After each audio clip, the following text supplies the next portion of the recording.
안녕하세요. 테슬라 주주분들 어서 오세요. 여러분들 오늘은 3월 9일이고요. 월요일입니다. 지난 주말간에 이 미국과 이란 간의 긴장감에서 좋은 소식이 들려오지 않을까 기대를 한 부분이 있었는데 일단은 좋은 소식은 없었습니다. 그래서 테슬라의 경우에도 현재 4% 넘는 하락이 나오고 있습니다. 400불대 회복이 어느 때보다 좀 중요해진 상황이었는데 전저점에 대한 이탈이 나오게 되면 밑으로 조금 열려 있습니다.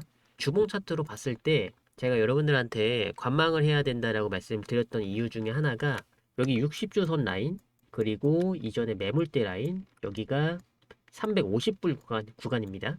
이 테슬라의 경우에는 명확한 이 호재 이슈가 나오지 않으면 이 저점 구간으로 350불까지 열려 있기 때문에 지금 시기에서는 조금 더 지켜볼 필요가 있다. 이렇게 말씀을 드린 거고요. 주봉 차트 기준으로 봤을 때 가장 중요했던 게 여기 400달러보다 더 중요한 게 이제 420불에서 425불 라인입니다. 그래서 1차적으로 바닥 구간을 390불대에서 만들어주고 420불대 상한 라인을 돌파해주게 되면 그 다음은 이제 450불대가 목표거든요. 그래서 순차적으로 이런 N자형의 상승 파동을 그릴 수 있는 이런 패턴을 지금 3월 달에 기대할 수 있는 패턴이었는데 전쟁이 장기화가 되면 이런 우상향의 N자형 패턴이 무산될 수 있는 가능성도 있죠. 그래서 지금 시기에서는 약간 이 투매성 물량이 동반될 수 있는 그런 분위기로 보고 있고요. 일단 전쟁 같은 경우는 오래 가지는 않는다라고 생각이 됩니다. 오래 갈 경우에는 물론 이 중시 추세에 대한 힘이 약해질 수는 있겠습니다만 결국에 이 트럼프 입장에서도 전쟁을 길게 끌 만한 이유가 없기 때문에 빠른 시간 안에 종결은 될 수 있다라고 생각이 되는데 다만 이 리스크적인 부분 그래도 혹시라도 좀 길어질 수 있으니까 이런 부분에 대해서는 약간 이렇게 추세가 이탈되는 흐름 또한 나올 수가 있는 상황입니다.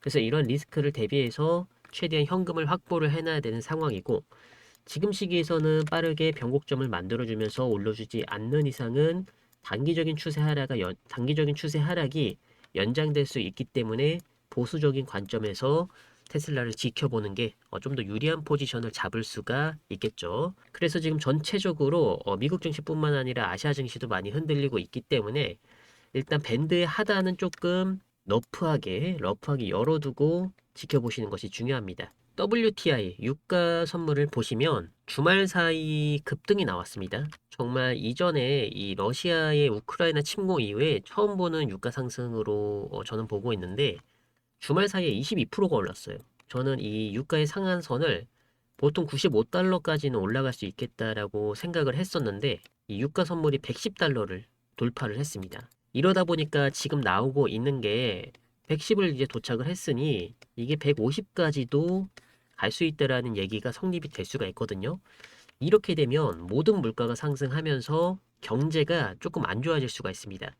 지금 이 증시가 계속 올라가기 위해서는 어느 때보다도 이 연착륙에 대한 흐름이 많이 나와줘야 됩니다. 미국 증시는 그동안 많이 올라왔기 때문에 결국에 많이 올라온 부분에 대한 부담을 이겨내기 위해서는 그래도 증시가 잘 올라가고 있고 기업들의 실적이 방어가 돼주고 있기 때문에 결국에는 지금 이 주가는 거품이 아니다라는 얘기가 나와줘야 되거든요.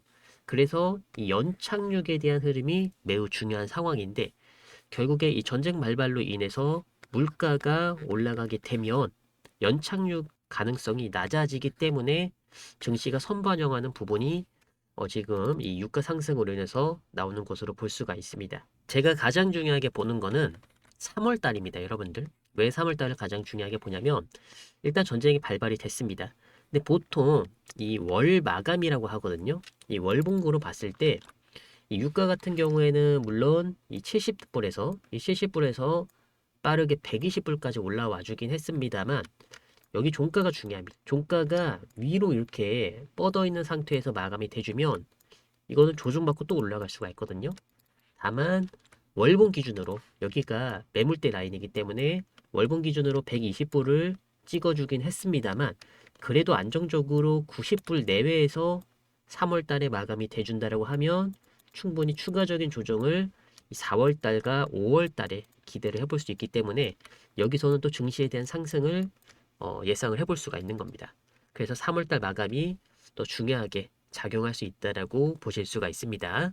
우리나라 증시 투자하시는 분들도 꽤 많으실 텐데 국내 증시는 미국 증시보다 더 힘듭니다. 이 환율이라는 부분이 있죠. 환율이 1,500원을 돌파했고요. 여기다가 유가까지 올라갔죠. 물가가 잡히지 않는 겁니다. 그러면 금리에 대한 영향을 더 많이 받을 수밖에 없는 상황이고요.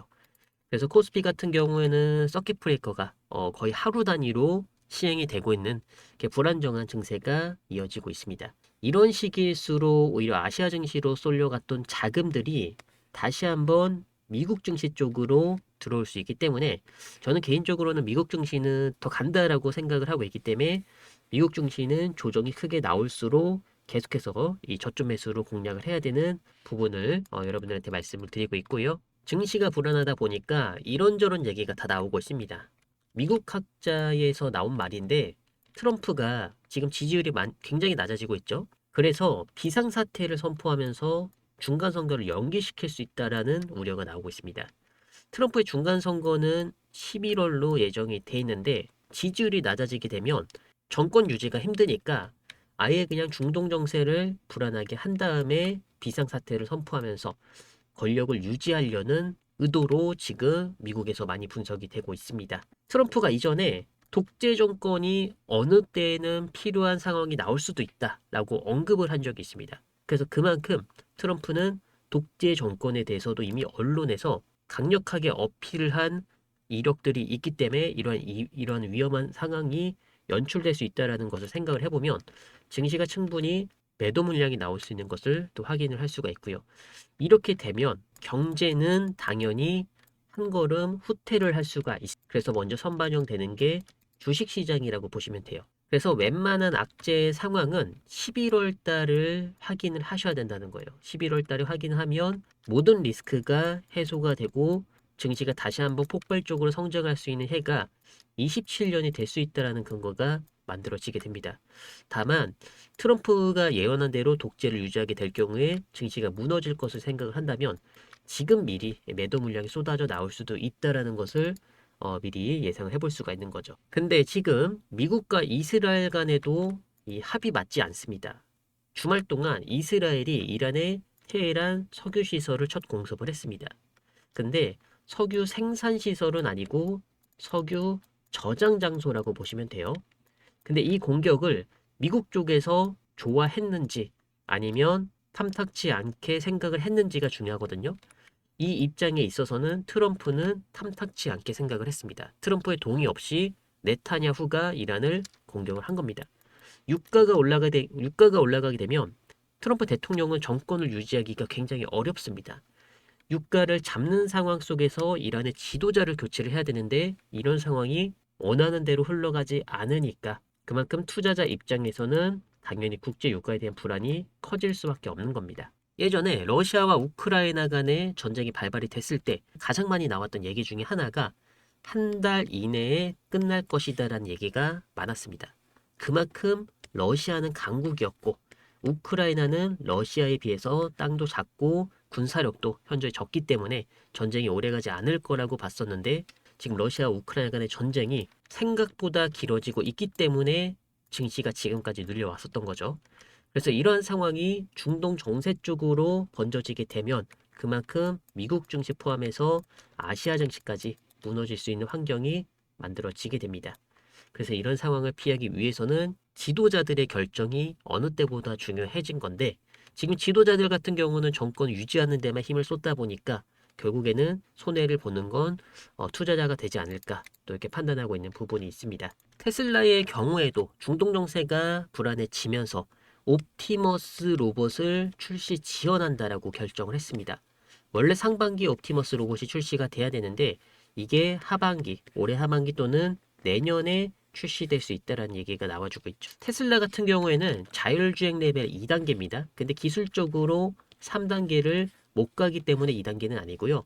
3단계를 가게 되면 많은 제약에 부딪힐 수밖에 없습니다. 그리고 그만큼 책임을 질 수밖에 없는 상황이 오게 됩니다. 3단계 같은 경우에는 조건부 자동화입니다. 그렇기 때문에 전방 주시가 시스템 요청 시에만 요구가 됩니다. 근데 현재 2단계에는 전방 주시가 항시 필수로 되어 있습니다. 사고가 나면 운전자가 책임을 대부분 지는 조건이라고 보시면. 근데 3단계로 올라갔을 시에는 사고가 나면은 운전자가 책임을 지는 것보다 차량 제조사가 책임을 많이 지게 됩니다. 이러한 조건을 피하기 위해서 일론 머스크가 테슬라의 자율주행 레벨을 3단계 이상 올리지 않는 것도 합당한 이유가 맞다라고 보시면 돼요. 결국에 3단계로 올리게 되면 많은 제약 조건이 따르게 되는데 대표적으로는 보험이라고 보시면 돼요. 보험사에서는 레벨 3단계를 가진 차량 운전자의 보험을 가입시키려고 하고 있지 않습니다. 책임에 대한 소재가 불분명하기 때문에 레벨 3단계부터는 보험사에서도 가입을 꺼려 한다는 거. 이걸 미리 알고 있는 일론 머스크는 레벨 2단계를 유지 중인 거고요. 그래서 테슬라는 아예 보험사를 매수를 하면서 테슬라 생태계를 넓혀가려는 전략을 잡고 있습니다. 우리나라에서는 테슬라 상대로 소송을 진행을 하고 있는데 이번 5월 말에 판결이 나오게 됩니다. 전 세계적으로 우리나라의 판결을 지금 모두가 집중을 하고 있는 상황입니다. 상황을 보시면 테슬라 차주 98명이 테슬라를 상대로 98명 집단 소송을 했습니다. 이번 소송 핵심은 크게 세 가지로 볼 수가 있는데요. 장기간의 기다림을 계약 불이행으로 볼 수 있는 미래 기능이라는 모원 약속에 대한 계약의 해석, 그리고 국내 판매 차량의 기술적 한계가 법정 논쟁이라고 보실 수가 있습니다. 이 9년이라는 시간을 약속을 지키지 않았다라고 볼 건지 아니면 약속을 지키고 있는 과정의 시간으로 볼 건지 굉장히 명확한 핵심의 여부가 될 수가 있습니다. 그래서 이러한 결과, 판결은 5월 말에 나오니까 이 판결에 따라서도 테슬라의 주가 변동성이 어느 정도 나올 수가 있다라고 보실 필요가 있습니다. 테슬라는 이번 주 주봉 마감을 볼 계획입니다. 지난주에는 380불 구간, 여기에서 저점을 만들어 주면서 거래가 종료가 됐기 때문에 이번 주에는 이 저점을 벗어나는 흐름이 나와줄지를 확인해 줘야 돼요. 벗어나게 되면 밑에 자리까지 열려있다라고 전달을 드렸죠. 그렇기 때문에 이번 주가 피벗이 되지 않으면 테슬라는 조금 3월 달에는 조정을 추가적으로 보일 수가 있습니다. 그리고 이게 월봉 차트 기준으로 좀 더 명확하게 나오는데 2달 동안 테슬라 주가가 하락을 했고요. 이번 달에 잡아주지 못하면 밑으로 더 빠질 수가 있습니다. 그럼 이게 3개 연속의 음봉 캔들이 나온 거기 때문에 흑삼병 캔들이죠. 흑삼병 캔들이 고점 부근에서 나오면 하락 추세 전환의 신호로 해석이 되기도 합니다. 그래서 흑삼병 캔들이 만들어지는지도 3월 달에 명확하게 봐야 될 기술적 지표이기도 합니다. 그래서 이런 부분들 제가 여러분들한테 확인하면서 중요한 내용이 있으면 영상에서 빠르게 말씀드릴 수 있도록 하겠습니다. 테슬라 주주분들 정말 증시가 불안하고 그만큼 테슬라가 잘 올라오지 못하다 보니까 걱정하시는 분들도 굉장히 많을 걸로 예상을 하고 있습니다. 근데 지금 시기일수록 여러분들 시장에서는 주목받는 종목들만 매매를 해주셔야 돼요. 급등주라고 하죠. 시장에서 수급이 몰리면서 급등하는 종목들이 지금 시장의 주도주라고 보실 수가 있습니다. 그래서 제가 대표적으로 여러분들한테 주도주를 공략을 하면서 수익을 쌓아가는 이유는 여러분들이 그만큼 주식 투자하시는 데 있어서 시간을 많이 쓰지 마시라고 보내드리는 거고요. 급등주의 경우에는 이런 식으로 제가 한 분 한 분 문자로 전달을 드리고 있습니다. 이렇게 종목이랑 가격대까지 말씀을 드리고 있고요. 여러분들이 이거를 그냥 따라만 하시면 됩니다. 따로 시간 투자하실 필요가 없고요. 그대로만 따라 하시면 이번 3월 달에도 괜찮은 수익을 여러분들이 생겨 가실 수가 있습니다. 급등주는 일주일에 한 번씩 순환을 하고 있고요. 이게 첫째 주에 보내드린 거고 이게 둘째 주에 보내드린 문자 내역입니다. 그리고 셋째 주도 이렇게 보내드렸고요. 구성이 똑같기 때문에 한두 번 따라 하시면 여러분들이 충분히 매매 대응하기가 쉽고요. 급등주 같은 경우는 제가 무료로 드리고 있기 때문에 따로 금전적으로 돈을 지불하실 필요도 전혀 없으십니다. 그래서 이번 3월 달에도 테슬라 투자자분들과 괜찮은 수익 챙겨갈 수 있도록 하겠고요. 급등주 신청 방법은 지금 보시는 영상 아래쪽에 남겨드렸기 때문에 확인을 해주시면 돼요. 여기 더보기 클릭을 해주시고 그리고 파란색 링크를 눌러서 입장을 해주시면 됩니다. 구글 폼 설문조사가 하나 뜨게 될 건데 연초 세력 급등주 공개라고 해서 상반기 테슬라 주가 어떻게 보시는지 여러분들 생각을 한 가지만 체크해 주시고요. 그리고 급등주 받아보실 연락처 이렇게 적어주시고 제출을 눌러주시면 돼요. 제가 이 번호로 급등주 보내드릴 수 있도록 하겠고요. 처음에는 어렵기 때문에 $10 그리고 100달러로 시작을 해보시면 됩니다. 그리고 좀 더 속도가 붙으면 여러분들이 원하는 만큼 투자금을 높여주시면 됩니다. 전혀 어렵지가 않고요. 추세 추종으로 매매를 하기 때문에 생각보다 수익이 많이 나실 수가 있습니다. 그러면 여러분들 영상 자주 찾아와 주시면서 좋아요도 한 번씩만 눌러주시면 진심으로 감사드리겠습니다. 테슬라 주주분들 지금 정세가 굉장히 불안한데 제가 테슬라를 대응하는 방법은 하나밖에 없다라고 생각이 됩니다. 그 정답은 바로 저점 매수인 거죠. 여러분들 테슬라의 저점을 예상하는 방법은 없습니다. 그렇기 때문에 변동성이 심하고 바닥이 잡힌 이런 변곡점 구간에서 계속해서 이 바이더딥 전략 있죠? 이 바이더딥 전략을 이끌고 가야 장기적인 투자에 있어서는 이게 성공으로 가는 지름길이 될 수가 있습니다. 그래서 제가 여러분들한테 웬만하면 단타는 하지 마시라고 전달을 드린 거고요. 타점 잡기가 어려우신 분들은 월말에 투자를 하시거나 아니면 월초에 투자를 하시거나 아니면 매수가 대비 10% 이상 빠졌을 때 추가 매수를 하거나 이런 식으로 원칙을 세워가면서 투자를 하시면 눌리는 기간은 물론 있겠지만 결국에 테슬라는 주가가 계속 우상향할 수밖에 없기 때문에 여러분들 경제적 자유에 가는 데 있어서 많은 도움이 될 거라고 보고 있습니다. 그래서 이런 매매 전략은 여러분들이 현명하게 잘 세워주시기 바라겠고요. 다음에도 도움되는 영상 갖고 올 수 있도록 하겠습니다. 감사합니다.